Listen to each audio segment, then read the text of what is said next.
Okay. Good morning, everyone. Just give a couple of seconds for everyone to drop in on the call.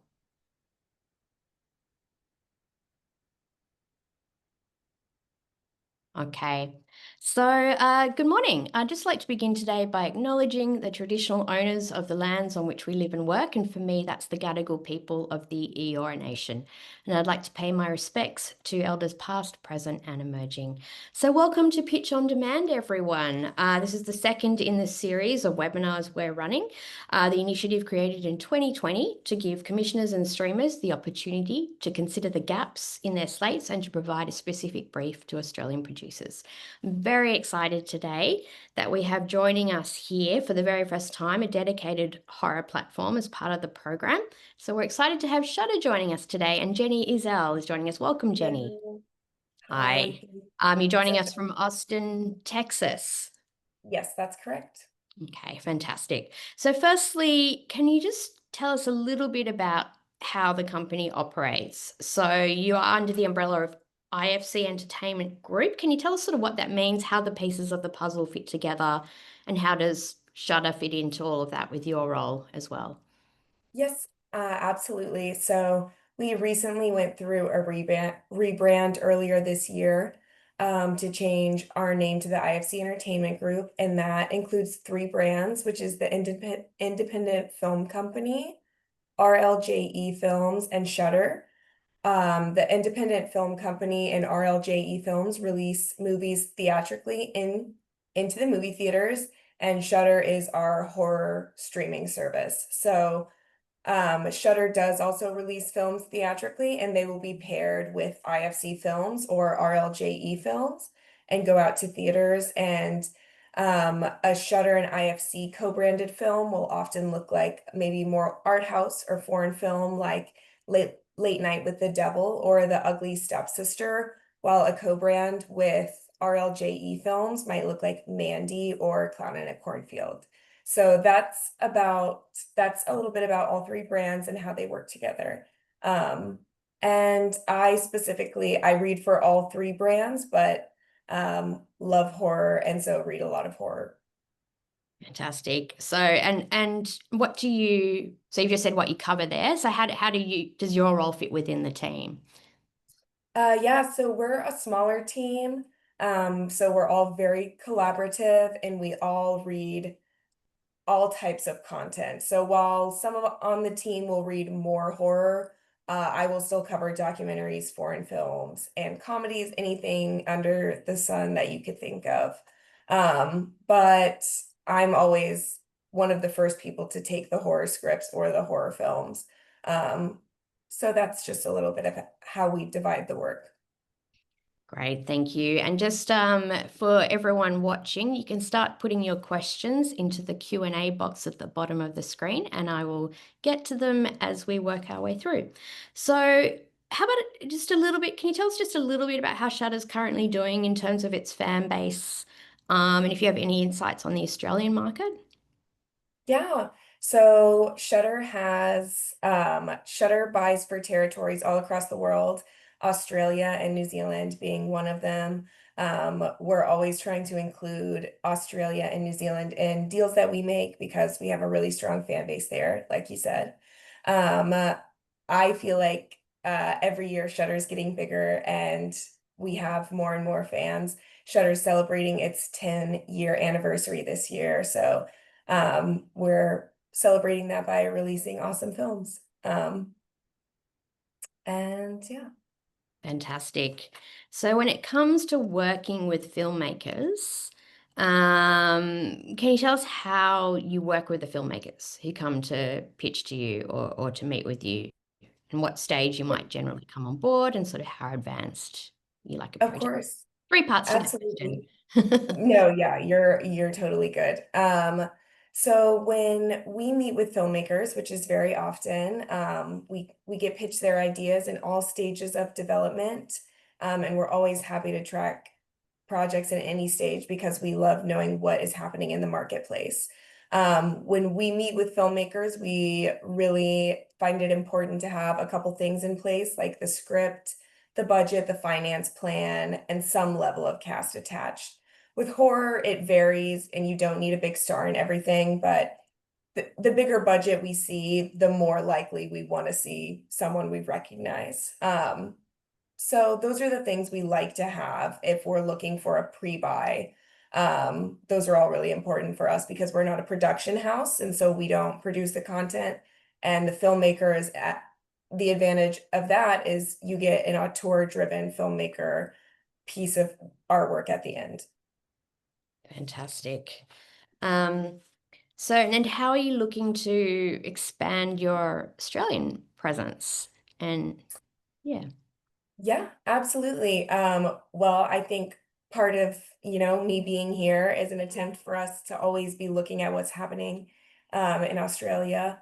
At the Frontiers Market in Montreal, we saw some really awesome pitches from Australian filmmakers.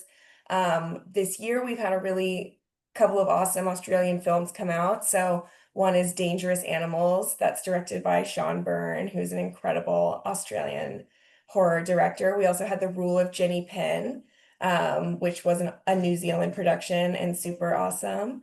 And recently we've had You'll Never Find Me, Sissy, and the all-time success for IFC films is The Babadook. So we've had a lot of success in Australia and we keep finding amazing content. And I think that's just how we are going to keep working in the Australian market. fantastic. So for the purposes of the brief for Pitch on Demand today, what kinds of projects would you like to see? And they're submitted in the one-page pitch format. Yes, I think the great thing about horror is that it's really diverse and audiences aren't scared of foreign language. They're not scared of um, divisive topics. So we like seeing the variety in horror. So we want to see unique and diverse and a variety of all types of ideas because we love period drama horror and we love sci-fi horror and we love everything. So the variety is one of the things that we're lucky to need at Shudder always. So you're keeping the brief very wide. It is very Uh, wide, yes. Is there anything that you're not looking for or in the horror space? I would say I would say period dramas occasionally can be more difficult and sometimes comedy horror, while we always love it, the tone of delivering a comedy horror can be very difficult to assess from a script alone. So those are two things that we still review, but those are more difficult to cut through. Hmm. So you'd like a more traditional, the more traditional, in a sense, type of horror. Yeah, in a sense, in a Mhm. sense. Okay, so we've got lots of questions coming in, so I'll move over there. Question we have for earlier stage projects. Uh, they're asking about sharing a pitch deck and full writer development Bible. Um, Okay. I'm just going to say, for the purposes of Pitch on Demand, it is a one-page pitch only, but talking about in other capacities of working with Shudder, do you engage strictly once a polished script and producer attachment are locked? Yes, I would say that those would be necessary items for us to look at a project for a pre-buy. Yeah, you do prefer that later stage in development. Yes, definitely. So there's a question about episodes here. So I'm not sure if you are taking episodics or in the feature film space only. And if you are taking episodes, what kind of length are you looking at in episode and how many episodes? Right. So we do make original episodic content at Shudder. It's just a different department. So I'm really focused only on full-length features, and that's what I know. And so I don't know what they would be looking for on the episodic side, but we do review projects for everybody, and we can share that information with the other team. I just unfortunately don't have much insight on what would make an episodic hit at Shudder. Okay, thank you. Um, Someone else asking about what kinds of project materials are you expecting? Yes, so for project materials, it's really going to be the budget, the finance plan, the script deck, and level of cast attachment if you have it. Those are really what we need. Okay, great. Interesting question here on any appetite for English-led projects with bilingual beats, for example, Hindi, designed for global play but rooted in Western Sydney. I think I think definitely that sounds interesting. I think we really are eager to get more Southeast Asian content as well. So, um, please, that sounds very interesting. Great. Um, for 2025 to 26, which subgenres are oversupplied, e.g., found footage or possession, and which are underserved on Shudder? Any hard no's? It's a good question. Interesting question. Mm. That's a good question. Yeah, I would say there's never any hard no's. That's one of the difficult aspects is everything is a case by case basis.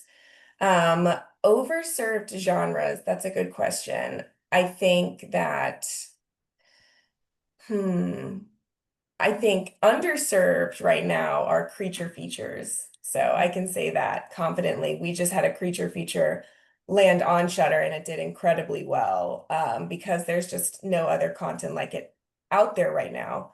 But maybe that will change in the coming years. And then an overserved genre, I might say pregnancy horror is a very saturated genre of projects that come Mm. in. But Interesting.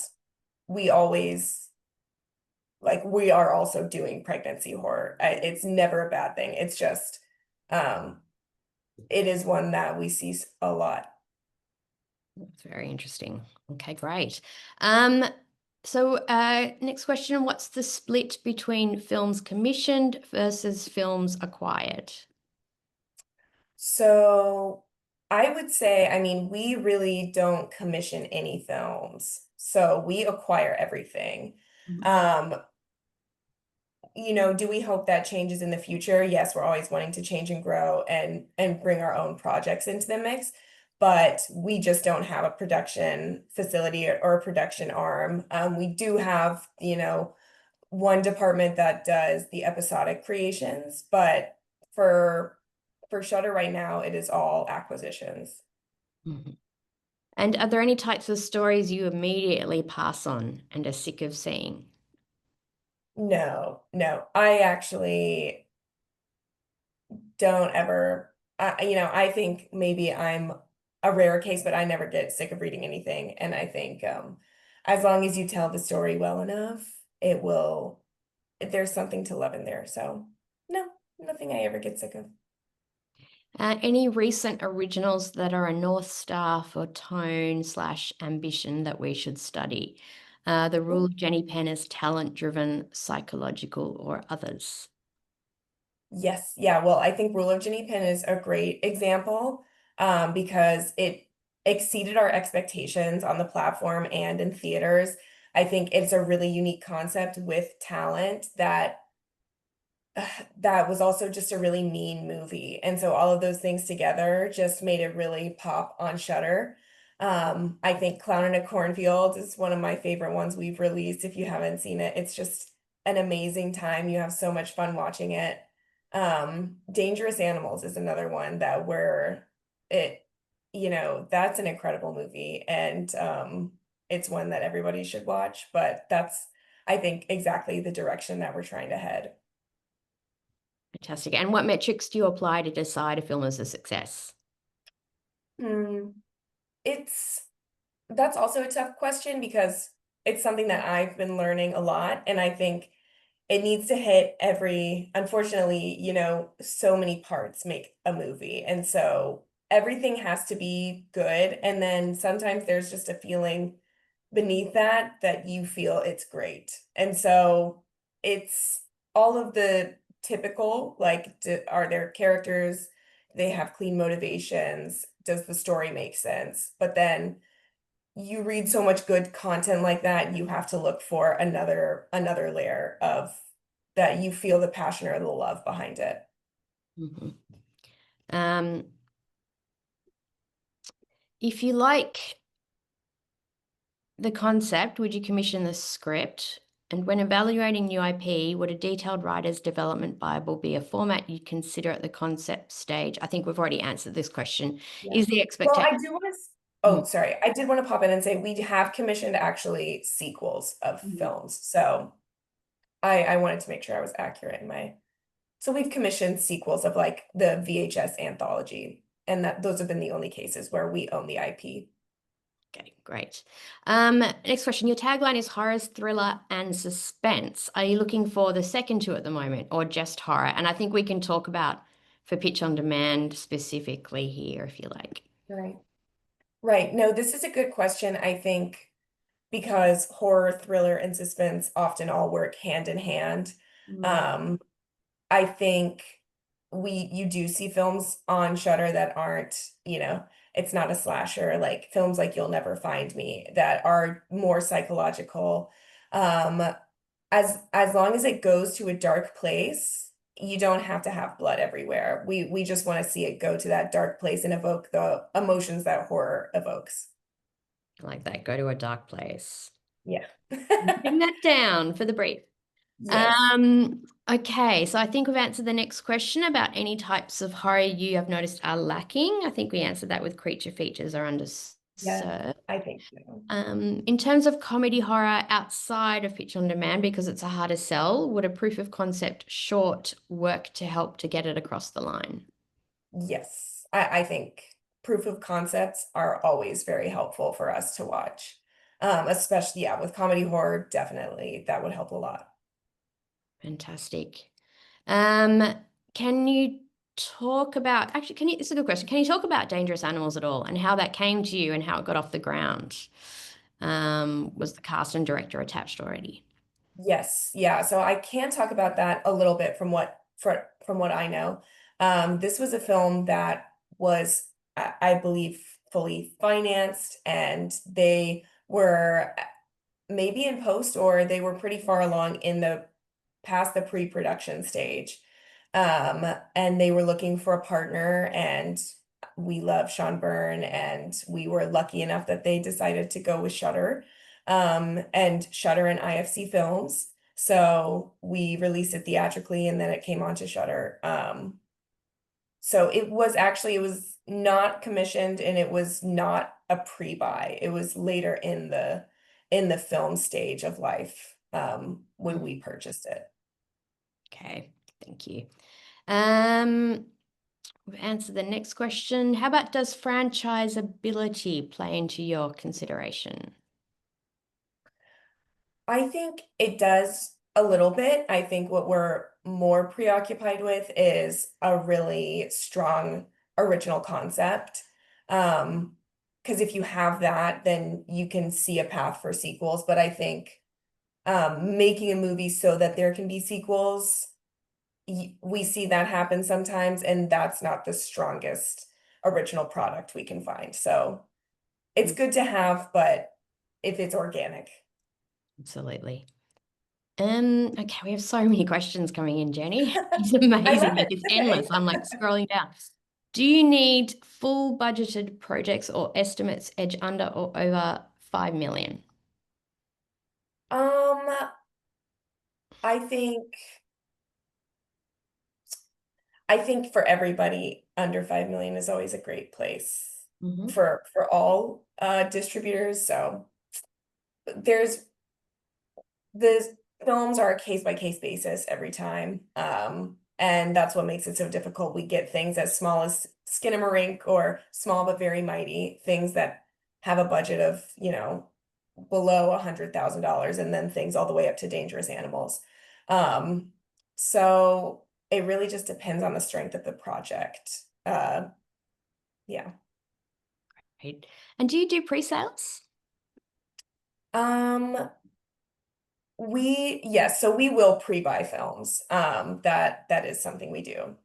And I love giving this example because we released The Ugly Stepsister, which is a foreign language film. It was a first-time director out of Norway. We bought that film as a script, which I think is just a great example of the risks that we do take. And then that film did really amazing at Sundance and had a really awesome theatrical run in the United States.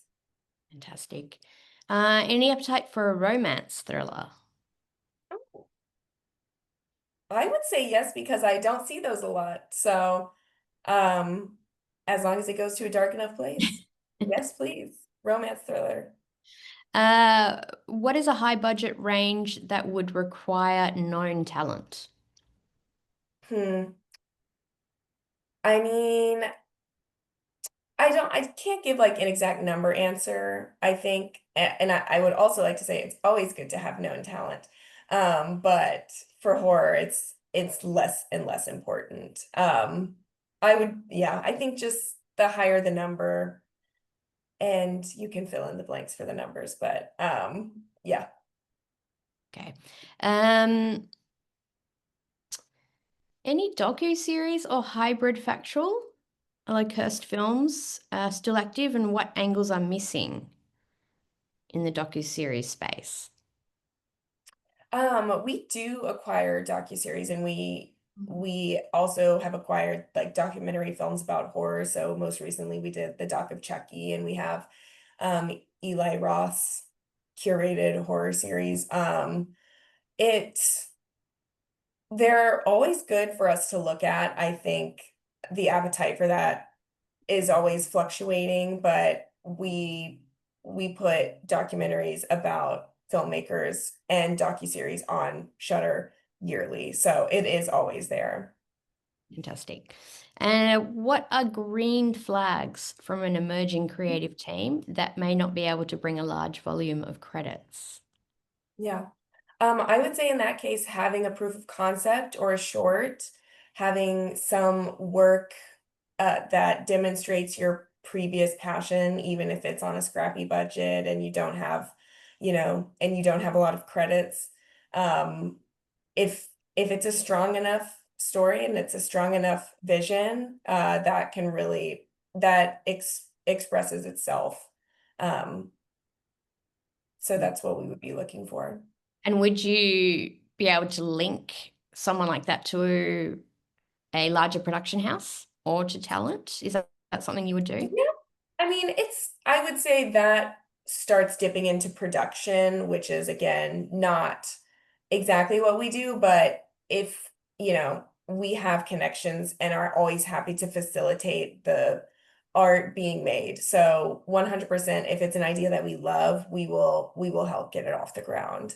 But yeah, yeah, it would take those projects are always very special and we're always happy to help facilitate them.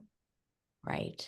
So good question here. With this particular initiative, if a project is successful, what stage would Shudder get involved and would they put up a pre-sale? Okay, good question. Because I believe at this stage, everything would just be a one-page pitch. Yeah, And so realistically, the next thing we would want to see is a full script. And from that full script, we would want to see those pre-production milestones start hitting. So getting producers and then getting funding either from, Australian Commission, Screen Australia. But I would say immediately after, if your pitch was amazing, we would want to see a script. fantastic. So good to know, everyone. Make sure your script is ready Mhm. to go if you're Yes. submitting to Pitch on Demand.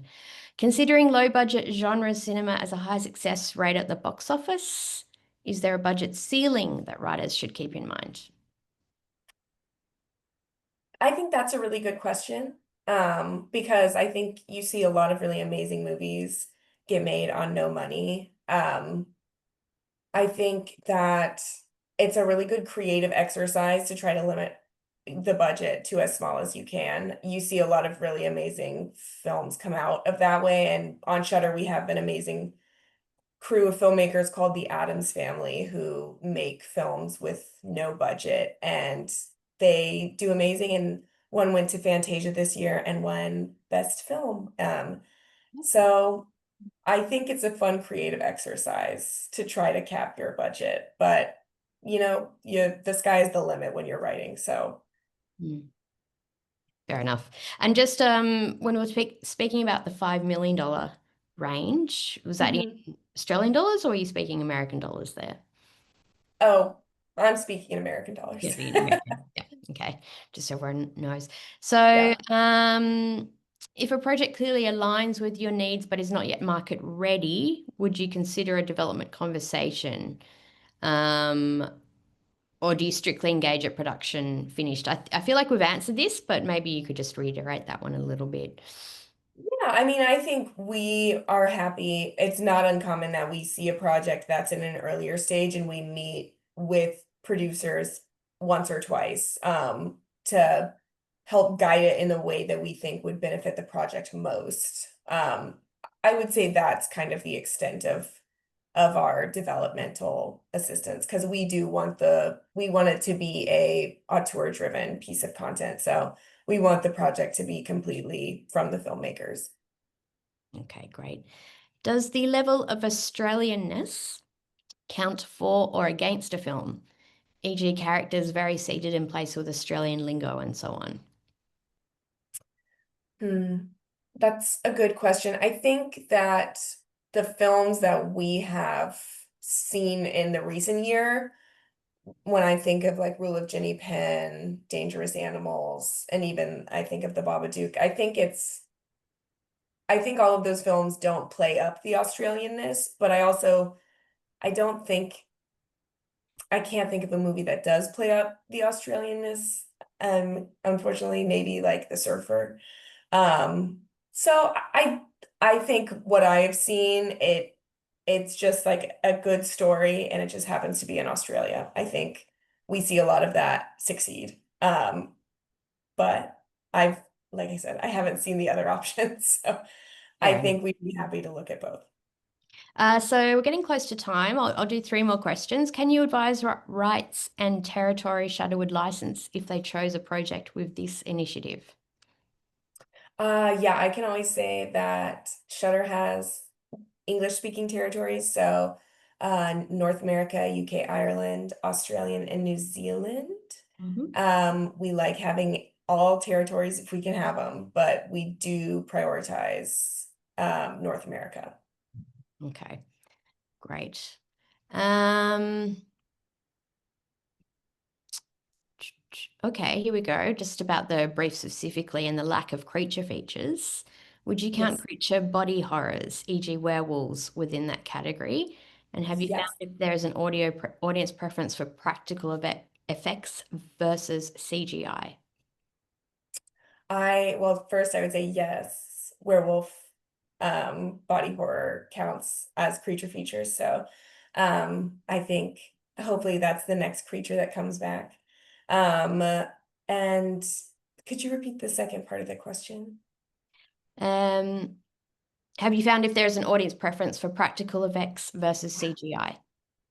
I think I think everybody loves practical effects. Mm. I'm speaking for myself, I guess, but everybody loves practical effects. I think I've started to see them more in horror films in general. You're seeing a return to practical effects, which I think is really interesting as technology seems to get smarter every year. Um, but I think CGI and practical go hand in hand, but practical effects are oftentimes more budget friendly, which is why we like seeing them at this level that we work at because it's cost effective and it's really gross. Mhm. So just a couple of questions about this specific brief. Um, and it's in terms of having the full script available.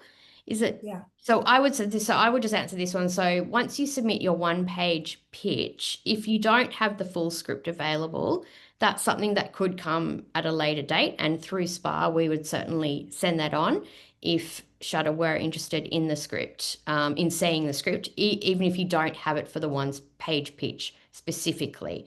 Jenny, would you look at a treatment if the script isn't quite ready yet after the one Yeah. page pitch? Yep. Yeah. Absolutely. Great. Okay, well, I think that's actually time. So look, thank you so much for joining us today, Jenny. Really appreciate Thank it. you. Thank you, Um, Jessica. All the just questions were awesome. Thank you. no worries. And just to clarify on the brief, horror features, very wide. Yes. Happy Yeah. to look at most things. period horror and comedy horror are difficult. They're quite difficult, so maybe they can be difficult, but as long as they go to a dark place, creature features are underserved, pregnancy horror oversaturated. So if we keep all of those points in mind when submitting your one-page pitch, and you can submit via our screenproducers.org.au website. And that's it for today. This webinar will be made available on our website after the webinar, and applications open tomorrow. Thank you, Jenny. Have a great evening. Thank you. Thanks, Thank you. Jessica. Have a Bye. good night.